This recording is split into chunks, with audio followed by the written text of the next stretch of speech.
લક્ષ્ય ન્યૂઝ, એક નજર, એક લક્ષ્ય. ડભોઈ બ્રાહ્મણની વાડી ખાતે ડભોઈ નગર સિનિયર સિટીઝન પરિવારના ઉપક્રમે આજરોજ ભક્ત કવિ દયારામની 248મી જન્મજયંતિની ઉજવણી કરવામાં આવી હતી. આ પ્રસંગે મહાનુભાવો સહિત સિનિયર સિટીઝન પરિવારના આગેવાનો હોદ્દેદારો ઉપસ્થિત રહ્યા હતા.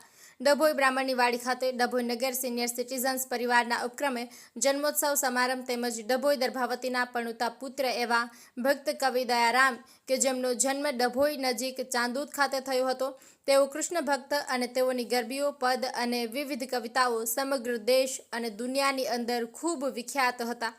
આવા ભક્ત કવિ દયારામની જન્મ જયંતિ નિમિત્તે ડભોઈ નગર સિનિયર સિટીઝન્સ પરિવાર દ્વારા દર વર્ષની જેમ આ વર્ષે પણ 248ની ભક્ત કવિ દયારામની જન્મ જયંતિની ભવ્ય ઉજવણી કરવામાં આવી હતી.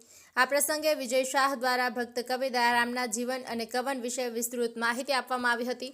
આ પ્રસંગે સંગીત શાળાના પ્રમુખ અતુલભાઈ ગાંધી, યોગિનીબેન એમ શાહ, દીપાબેન એચ શાહ તેમજ નેહાબેન વી શાહ દ્વારા ભક્ત કવિ દયારામના પદો અને ગરબીઓ પ્રસ્તુત કરવામાં આવી હતી.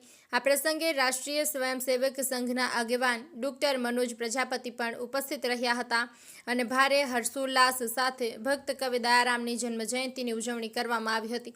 સાથે સાથે સિનિયર સિટીઝન પરિવારના સભ્યોના જન્મોત્સવની પણ આપણા પ્રસંગે ઉજવણી કરવામાં આવી હતી.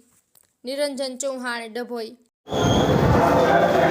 આજ રોજ તારીખ 4/9/2025 ભાદર આજે ભક્ત કવિ શ્રી દયારામભાઈનો જન્મદિવસ હતો.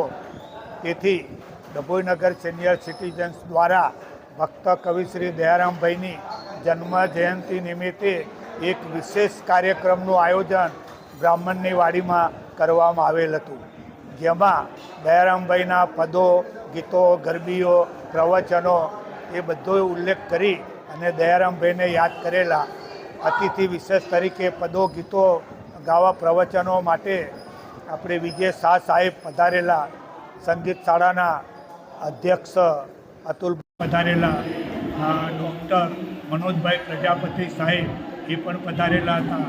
બહેનોની અંદર દીપાબેન શાહ, નેહાબેન શાહ, યોગિનીબેન શાહ એ પણ પધારેલા. બહેનોએ પદો કરેલા અને ભાઈઓએ દયારામભાઈ વિશે સરસ મજાની જાણકારી આપી, પ્રવચન રજૂ કરેલું. એટલે સરસ રંગે ચંગે દયારામભાઈ જન્મ જયંતિની ઉજવણી કરવામાં આવેલી. આ સિવાય સિનિયર સિટીઝન પરિવારના કાર્યક્રમ પણ સાથે રાખેલો અને જેમનો ઓગસ્ટ સપ્ટેમ્બરમાં જે સભાસદોનો જન્મદિવસ આવતો હતો તે બધાનું જન્મોત્સવ અભિવાદન કરવામાં આવેલું. જન્મદિવસ નિમિત્તે આવેલા તમામ ભાઈઓને એક વિશેષ વધારાની ગિફ્ટ આપવામાં આવેલી અને એ સાથે કાર્યક્રમમાં હાજર રહેલ તમામ સભાસદોને પણ એક વિશેષ વધારાની ગિફ્ટ આપવામાં આવેલ હતી. કાર્યક્રમને અંતે પ્રીતિ ભોજન રાખેલ અને સર્વે પ્રીતિ ભોજન લઈ અને કાર્યક્રમ માણી અને આજે સર્વે છૂટા પડે.